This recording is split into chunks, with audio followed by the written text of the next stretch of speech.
when you walked in the octagon, you stomped your foot in the center. What was going on? Was it the logo, or was it, you were doing that? No, like marking my territory. It's something really silly I've done since forever. If you go back and look, I do it almost every time. I guess I didn't notice. Yeah, I do it almost every time. That was one of your better overall performances. When you think you're striking, 60% strikes that you landed, and obviously when you got them down, it didn't take you very long to finish them. Do you feel like that ranks among your better efforts? I'm going to be really honest with you. I felt like I performed better versus Jimmy Crute. Maybe that's because I haven't watched the fight again. I was kind of expecting to be in like the fire with Ryan Spann the whole time, and that's exactly how it felt. Like I was kind of just in this chaotic kind of mess the whole time. So, excuse me, I don't know. I don't know. Like I guess the way that I haven't watched it, the way that I feel right now, I feel like it was kind of chaotic and wild, but maybe that's not the case. And it seemed like, you were, he was hitting you, but it seemed like when you were hitting him, that it was impacting him. Do you feel like your striking has developed to the point now where it's a legitimate weapon and not just complement to your submissions? I do. I only remember him hitting me once. Like I'm positive that he hit me more than that, but I only remember one shot. And it was kind of like in a transition. I think I was coming back to my feet, and he kind of threw something around the edge, like in a grappling exchange, and I remember it being real hard. Didn't hurt me or anything, but I do remember thinking like, okay, we probably don't want to take one of those clean. Yeah, I'm sitting down on my punches. I'm carrying a little bit of weight. I'm a little heavier than I typically been. Not much, a little bit, but I mean, you transfer 7 or 8 pounds of mass into one punch. I think that makes a big difference. Technically, I'm just getting better. I think that I'm in a better position. I think that comes with the footwork, with Mark Montoya and Danny Molina. I think I'm positionally not out of position as much as I used to be. Everything's kind of tighter. I just think technically my boxing's getting better, and I think with that comes some power. How do you feel like the guy you are now compared to the guy you were that fought Jones that night? Totally different, man. I even think that if I was to fight the guy that fought Jimmy Crute, I think I'd kick that guy's ass. I'm just making gains really quickly, and some of that's maturity, some of that's mental approach, some of that's just personal growth and happiness. I think some of that's just accountability, and I said in my interview earlier, that kind of credits a lot of that to Alexander Rakic. There's just a lot of hard questions, a lot of tough conversations with me and my team, and really just having to come to terms and come to grips with some tough realizations. Did you see he, basically was in for December, he said, and I heard, yeah. So, yeah, I mean, that's what I want, that's what I asked for. That's the fight that I want, that's what I've been talking about. It's nothing personal. Me and Rakic have had nothing but positive exchanges with each other before and after the fight. It's purely competitive. I want his spot. He took mine, I want to take it back. Where do you feel like you have to change when you look at that fight? Like, you said you're a lot better than you were from Crute, so I assume you're tremendously better than you were when you fought him. But where do you think the change has to come when you look at that? I mean, if you just go back and you look at the fight fundamentally and technically, I allowed him to kind of lay on me. I think I just kind of checked out mentally a little bit. I think that a lot of that is some personal things I had going on. And again, I say that, and I want to clarify, like, my life is great. Like, my family's fantastic. I got a wonderful, beautiful wife. My kids are great. Everyone's healthy. Like, I don't have a terrible life. But I've been very honest that I do have I got some demons and some personal things that I deal with that I have since I was a kid. So I just wasn't in the greatest place then. And like, if you look at the Devin Clark fight, the second he ended up on top, maybe the old Anthony Smith might have hung out in full guard, tried to swim for submissions, and maybe lay there the entire round. But instead, I went to butterflies. I started elevating right away. I just have I have more sense of urgency. I'm not willing to give positions away anymore. It's the same thing with Ryan Spann. He kind of came to the top after that armbar. Maybe the old Anthony might have laid there and tried to fish for a submission with a big monster on top of me, and I wasn't willing to do that. I'm getting my ass back to my feet, and we're going to be where I want to be. And that's kind of, it's a mindset change. technical advances, obviously, but I think a lot of it's just the approach. You know, you were very cool before the fight when you talked about all his, you know, his comments and everything, and yet it seems like it did create I was holding a lot of that shit back. Like, it really pissed me off. Right, and I was going to say, it seemed like you had a lot of fire because of that. Yeah, a lot. Maybe this is going to sound arrogant or pretentious, but I have earned the respect from my peers. I put a lot of work into this game. I've sacrificed my entire adult life to be here, to be in the position I'm sitting in right now. That's time with my kids. That's friendships. That's life opportunities. I could have been a goddamn surgeon by now. You know what I mean? Like, I put a lifetime worth of work into this, and most of my peers respect me. And that's all I ask. You don't have to like me. We don't have to get along. We don't have to be friends. You can think you're going to kick my ass, and sometimes you might. But I think just respecting my journey is the only thing that I ever expect from anybody. And he didn't. And you know, saying like he doesn't care what I've done. He doesn't care about the main events. He doesn't care who I've beaten. He doesn't care about the bonuses. He does, like I bet he cares now. And so, actually, just jumping off that, talking about respect from your peers, I don't know if you saw Daniel Cormier's tweet about you. It was right in the middle of the sort of skirmish you're having. He said, I have no problem with the way Anthony just acted. When you talk all that shit, you get beat the way Ryan Spann just got beat. We don't need to shake hands and hug. Anthony's an OG and does not play. Easy night for him.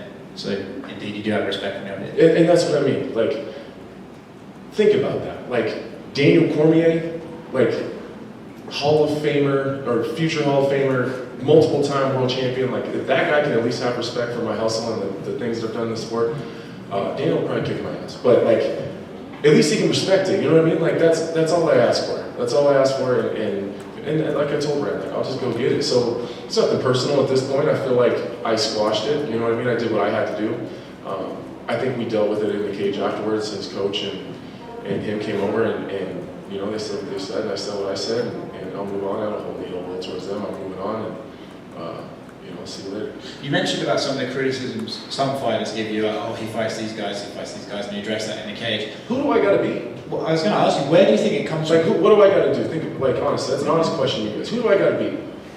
Like, I beat the old guys, and people said they were too old. Now I'm beating the young guys, and they're not ranked higher. Well, like, what the fuck do you want me to do?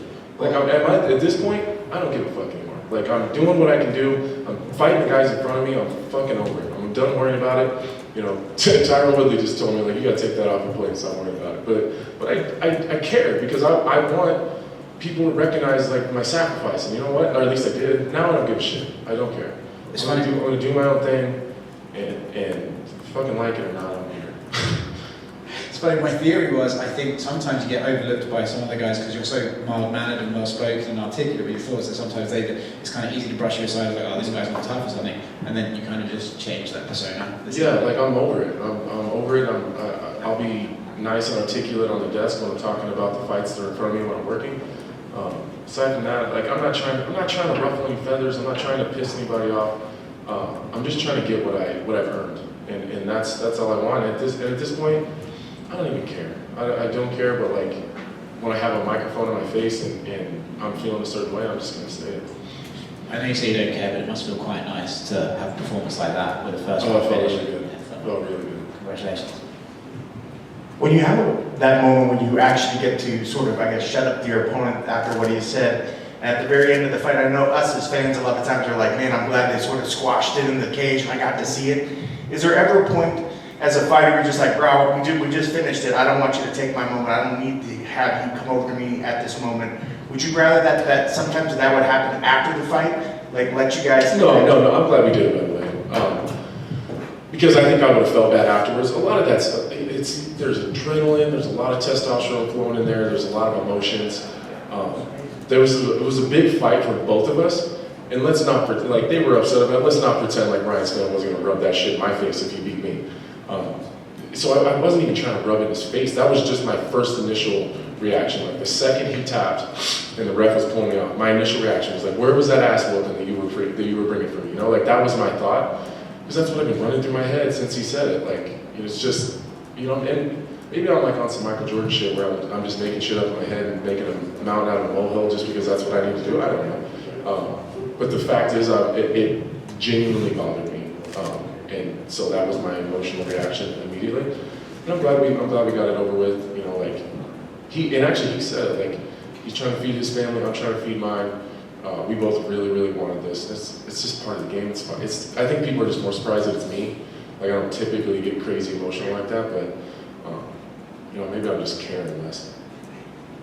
And you mentioned a lot of times recently about the disrespect. Where do you feel that you get the most disrespect from? Is it from us, the media? Is it the fans? Or is it the other fighters? You know, I think that the media actually does really well by me, for the most part. You know, I was a little butthurt like after the Glover fight, you know what I mean? But you know, I was pretty pissed after that, but because I felt a little bit betrayed. Like I've always gone out of my way to give the media all the time that they ask for.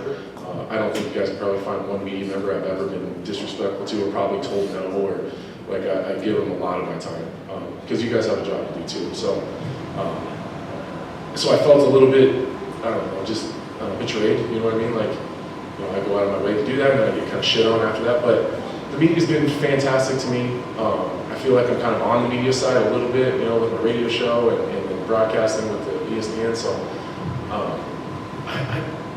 don't know. I'm not really too concerned with the fans. It's some of the guys in my weight class, and a little bit the fans, and it's like that. What do you call people that are like not like professional media members like you, but they're not like at home YouTubers? It's like the people that are in between there. Those are the people that piss me off the most. So I see it. You know what I mean? Like I'm on the broadcasting side, so like it's like I can't just say ignore it. It doesn't matter. Like I see the shit all the time, right? Because I'm in that part of the sport now too. So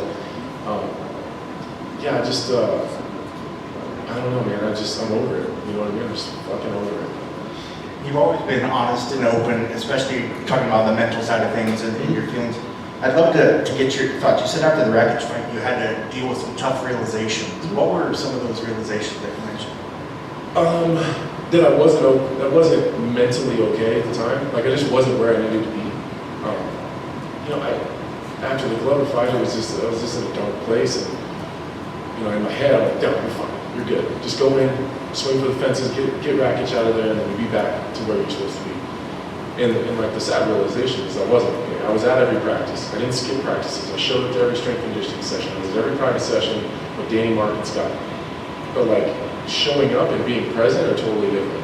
You know what I mean? Like really being tuned in to what they're saying and the things that we're gonna do is different. I was a little small. You know, I didn't have like the fire that I needed to have to get up off my back. It was kind of just okay, you know, like he's not hurting me. I'll just lay here and try to catch him. You know, I didn't have that fire. So like, those are just tough conversations. Like when a guy that's my age and been fighting as long as I've been fighting, when you sit down and someone says, "Hey, I don't think you have the fire anymore," the rest of that conversation leads to retirement. So those are hard conversations to have. So we had the conversation, and it led to, you know, Mark was very, very honest and said, "We have two choices. Do you want to keep fighting and just have fun fights and just round out this career? Or do you want money fights? Or do you want to fight for the title?" And it was like a really easy question to answer. I want the title. So this is what we have to do. There's no options. You have to do this, and this. And if you don't do that, then we're going to have to restart this conversation and talk about fun fights. I don't want fun fights. You know, Ryan Spann is not fun. You know, Jimmy Crute is not fun. I need fights to get me closer to the title. That's what I need. Like, there's easier fights ahead of me than Alexander Rakic. You know what I mean? Like, no disrespect, I think Dominic Reyes is an easier fight, but that doesn't get me closer to the title. So I need what's going to get me closest to getting the title fight. I could hang out and wait for the loser of the title fight, but I want to wait. I don't want to wait. I think Rakic, for me, stylistically, I'm not saying in general, but for me, Rakic is probably the toughest fight out of those five guys, for me. I was going to say that kind of answers my question. You know, it's that fight or nothing, or something higher than him, right? A higher rank for him. Yeah. Is the only thing you're willing to take this one. So if that fight doesn't immediately present itself, which it sounds like it probably is going to happen, are you willing to wait out until that fight happens or something higher takes place? I mean, I'll wait. like your momentum's going forward. I'll tell you what I'm not going to do. I'm not going to fight someone right below me. That's for sure. I've done that 3 times in a row now. I think I paid my dues. I think that I've made up for whatever I had to make up for those 2 losses. it would be mind-blowing if they wanted me to fight someone like me again. So I'll wait for whatever makes sense. If it's rackets, great. If it's not December and it's January, whatever. Like, that doesn't matter. But it's got to be a fight that's going to get me to a top fight. When Iwan Kutalov was just up here calling your name. No, he didn't. He did. No, he didn't. I had to get it clarified because I thought he said it in a post-fight interview out there, and he That's didn't. funny. I told you guys. I read his lips and it said, I read his lips saying, Smith, and he did. It was partially because it's the same thing. He's trying to find a name to make his name off of as well. But yeah, so I just thought it was funny because they're like, these guys always trying to make my name. I was like, well, we got another one that was just literally right in here before you that wants to make a name off. No, that ain't it. Talk about Merry Christmas. Yeah, no, I like watching you all fight. I think his style is super exciting. I mean, did you watch the fight you just in? You see what I did to that guy? Okay, just making sure. Congrats on the victory. Thanks, man. I appreciate it. I just have one for you. Why do you always just have one? Because I'm the last one. I know, it's I let the boys go first. She's always like, I just got one on the phone. I'm just kidding. No, and it's probably going to be a weird one too. When you're talking about disrespect, I kind of see it maybe in a different way, and of course I'm not the one being disrespected. But is there any part of you that thinks they're jealous? You know, they're talking about you in that way because they're trying to get a fight with you. They're keeping your name relevant, even if it's negative. Isn't that better than not talking about you at all? Yeah, probably. You're not wrong. I think there is a lot of it is just people trying to get to my position. So I don't doubt that that's probably a lot of it. But I think there's ways of going about it. And there's no like book of ethics here on trash talking about your opponent. Like, it is what it is. It's just, I just don't have to like it though. And I think that's where it comes down to. Like, they're gonna do it. I'm not immune to people being mean to me online. But I also don't have to like it, you know what I mean? And that's it. I think some guys would not talk about it because it would make you look like a baby, but I don't think anyone likes it. It just sucks, you know, and it pisses you off. And to be honest, I think it's probably good for me because it motivates me. It really does motivate me. At this point in my career, I'm always looking for something to just light that fire. So when kind of that promo and Ryan Spann's kind of attitude came out, like Mark Montoya said right away, we'll see how that works out for me. Like, I was like super focused and just really worried about the techniques, and then you add a little bit of spice to it. I think it's always a good thing. You don't have one more? Sure. That's it, just one. I'm going to ask you, like, what's your favorite pizza topping? There you go. Favorite pizza topping? Yeah. Pepper. That's boring. With ranch. I know, it's that Nebraska shit. All good? Oh, one more. One last one. Yeah. Congrats on the win. Thank you. Welcome back to the media room. Yeah. Once you made that, and thank you for being so vulnerable and telling us about this conversation of moving forward and coming to terms with, no, I'm going for that goal. Mm-hmm. How hard or easy was it to put it all together? From the booth, to the headlines, to the being on the poster for the Apex. Was it what you expected, or is it just part of being the OG in the team? Well, starting with that conversation, that was the toughest part. Was figuring out what the problem was. That was like, I never felt like I was technically getting work, you know what I mean? Like, Glover's fighting for a title, and I feel like a buzzsaw him for 2 rounds. Love the guy to death. Did you guys see Glover's Facebook, or his Instagram? His entire team bought my t-shirts. Go check out their Instagram. It's like one of the coolest things in the world. He commented and said he wanted one of my shirts, so I sent him one. Like, just, you know, I'll send you one, you send me one back. And his whole team actually purchased shirts on my website. It's pretty cool, but technically I feel like right there with him. I didn't feel like Rakic was technically better than me. I just made a lot of mistakes. So the conversation was like, what happened? Like, what's going on here? Why am I losing these fights? So I know I talk a lot about Mark Montoya. It's a lot of conversations with him and my wife, and figuring out like, what is happening. And it all starts up here. It all starts with like if I'm happy and life is good, one of the most dangerous guys in the world. If I'm not, it always shows its ugly face in my fighting career. It's done that since I was a teenager. So we just have to be really, really mindful, making sure that I'm doing the maintenance work. You know, like, I got this cup, and my entire life, every problem I have, I just throw it in this cup and I never deal with it. Eventually that cup fills up, and usually it's when I'm in the biggest fight of my life, it overflows and then shit just falls apart. So we just got to manage that cup, and that's where it started. And then the technical stuff, that's easy. I've been doing that, my whole adult life. So that's where it started. And then trying to and balancing the desk stuff and the media stuff. Like, I think Tyron actually did a really good job of explaining. Sometimes you have an analyst hat on too much. Sometimes I just have to take the analyst hat off, listen to my coaches, and just go fight. And just let them deal with it and stop trying to analyze my own shit. So that's what I came from. All right, thank you, sir. Do you see guys who, and this is just like a kind of a fun question, do you see guys that can talk the talk, walk the walk, and get on the mic and do it? Do you think fighters should embrace the Dominic Cruz, Daniel Cormier, Kenny Florian angle as you have, and elevate your game further by being an analyst, being a play-by-play commentary? No, I don't. It's a lot harder than it looks. It really is. I know, DC and Felder and Dominic and Bisping, those guys make it look so easy. And it seems like they're just out there brohan with their buddies and they're just talking about fights. It's so hard. Just even being at the desk, and their job is 10 times harder than mine, like when they're calling fights live.